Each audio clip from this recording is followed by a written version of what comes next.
Dieu vous bénisse. Alors, l'une des raisons fondamentales qui entraîne une vie de méditation inexistante dans la vie du disciple de Jésus, c'est le sentiment de décalage entre la méditation et les soucis pratiques de la vie. On connaît généralement l'efficacité de la prière devant les challenges de tous les jours, mais quant à la méditation, très peu en voient le puissant impact sur l'épanouissement dans tous les aspects de la vie.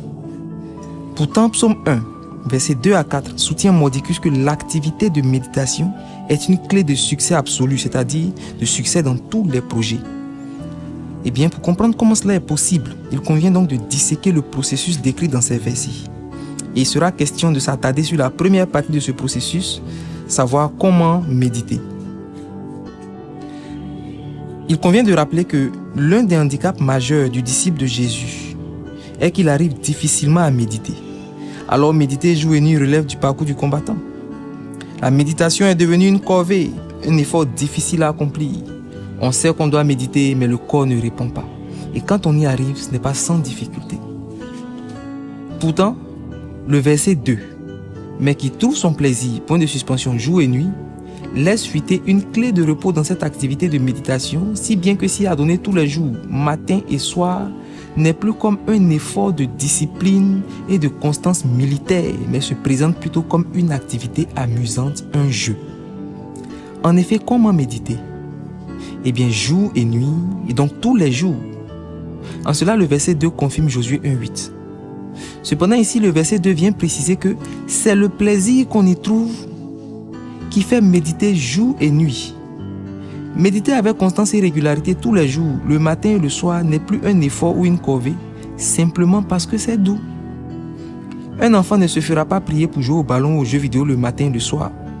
Il peut même jouer non-stop toute la journée sans forcer.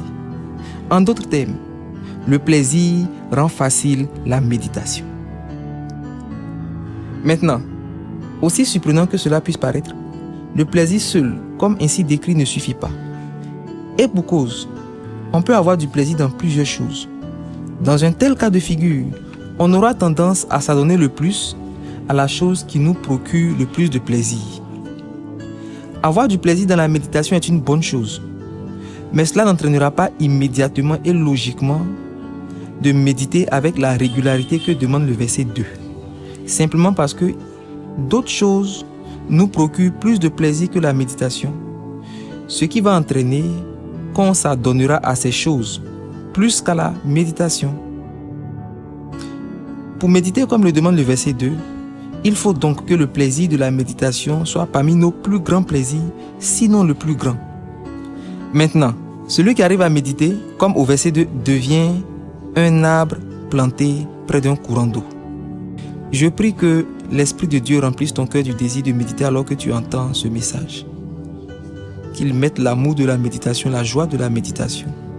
Que Dieu te bénisse.